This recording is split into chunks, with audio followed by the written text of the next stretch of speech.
ओम नमो भगवते वासुदेवाय नमो नमः। आज 11वां अध्याय, जिसके अंदर स्वयंभू मनु जो कि ब्रह्मा जी हैं, उनके द्वारा समझाना ध्रुव को कि वो क्या समझाते हैं युद्ध बंद करने के बारे में, उसका उपदेश का वर्णन इस अध्याय में होगा।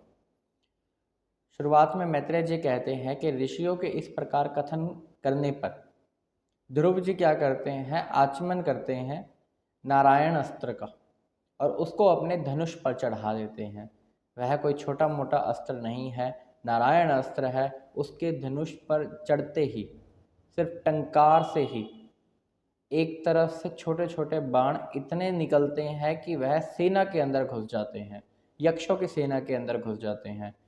साएं साएं जिस प्रकार हवा चलती है, ऐसे ही वह सेना के बीच घुसकर उत्पात मचा देते हैं। सभी यक्ष बेचैन हो रहे हैं, व्याकुल हो रहे हैं और अपने प्राणों की सुरक्षा हेतु वो इधर उधर से ध्रुव जी पर प्रहार करने की कोशिश करते हैं। अब ध्रुव जी पर वो जैसे ही आक्रमण करने लगते हैं, ध्रुव जी और बाण चलाकर उनके हाथ, पैर, पेट, जांघें सब कुछ अंग प्रत्यंग नष्ट कर देते हैं, बाण से छेदित कर देते हैं और उन्हें सत्यलोक में पहुंचा देते हैं, यानी कि एक तरह से मृत्यु के द्वार पर ही पहुंचा देते हैं। यह सब स्वयंभू मनु पितामह यानी ब्रह्मा जी देख रहे होते हैं और उन्हें यह देखकर ठीक नहीं लग रहा होता, इसलिए वह समझाने के लिए ध्रुव को आते हैं। वह कहते हैं, बस बस, अब और क्रोध ठीक नहीं है बेटा ध्रुव। तुमने जो इन निरपराध, जिनका कोई दोष ही नहीं है, उन यक्षों की हत्या की है, यह तुम्हारे कुल के लिए बड़ा ही निंदनीय है। जो साधु लोग हैं वह इसकी प्रशंसा नहीं करते, निंदा करते हैं।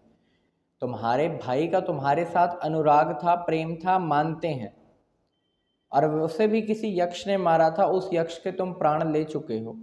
उसके बाद इन यक्षों की सेना, जिनका कोई दोष ही नहीं है, जो निरपराध हैं, उनका वध करना तुम्हें शोभा नहीं देता। तुम भगवान के प्रिय भक्त हो, भगवान भी तुम्हें अपना प्रिय भक्त समझते हैं।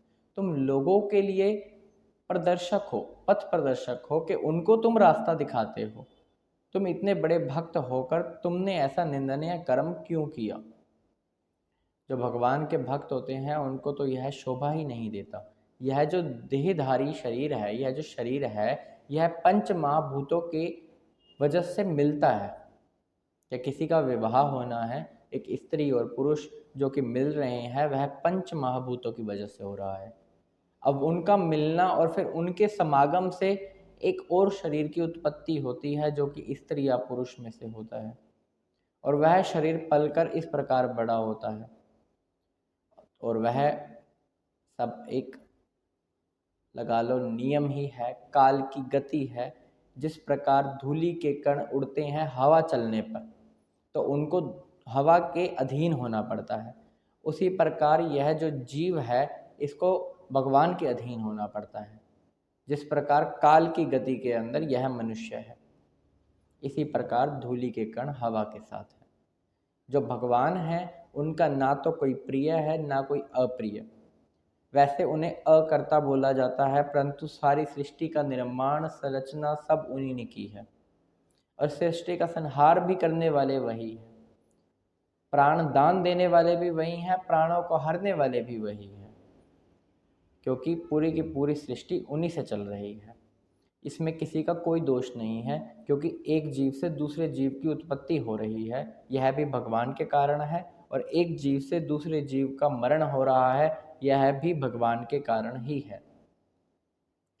भगवान इस सृष्टि की संरचना करते हैं और संहार करते हैं, और बाद में ही इसे ही अपने अंदर लीन कर लेते हैं। उनका ना कोई मित्र पक्ष है, उनका ना कोई शत्रु पक्ष है। जो भगवान के भक्त हैं उनके लिए मंगल ही मंगल है, और जो भगवान के अभक्त हैं और हिंसा करते हैं, क्रोध करते हैं, वह उनका मार्ग फिर अमंगल ही अमंगल है। तो इस प्रकार ब्रह्मा जी समझा रहे होते हैं ध्रुव को कि तुमने जो इन निरपराध यक्षों की हत्या की है, यह यक्ष और कोई नहीं, यह महादेव जी के प्रिय सखा और विशर्वा की पहली पत्नी इडविडा के पुत्र कुबेर जी के यक्ष हैं, अनुचर हैं। और उनके ही अनुचरों का वध करने से तुमने कुबेर जी का अपराध किया है। इससे पहले कि और कोई अपराध बने तुमसे और उन्हें कोई क्रोध आए, महादेव जी इससे क्रोधित हों, उससे पहले ही तुम्हें उन्हें प्रसन्न कर लेना चाहिए। उससे पहले ही तुम इसको संभाल लो कि तुमने जो यक्षों का संहार किया है वह तो हो चुका है, लेकिन अब उनका और अपराध मत करो। उनके पास जाओ, उनसे क्षमा मांगो और उन्हें प्रसन्न करो।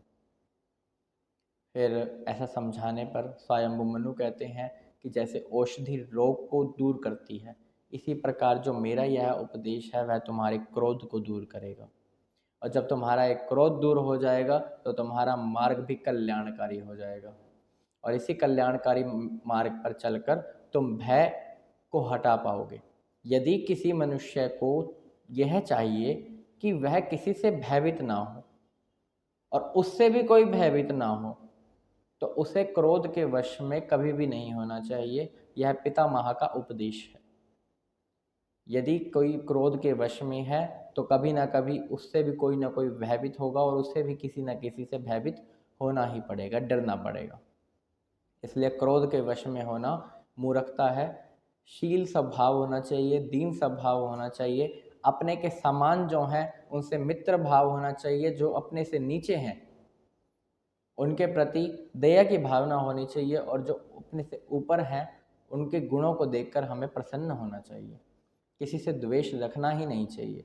इस प्रकार उपदेश देकर जो ध्रुव जी हैं स्वयंभू मनु को प्रणाम करते हैं और फिर कुबेर जी के पास जाते हैं। इसके आगे का वर्णन अगले अध्याय में होगा।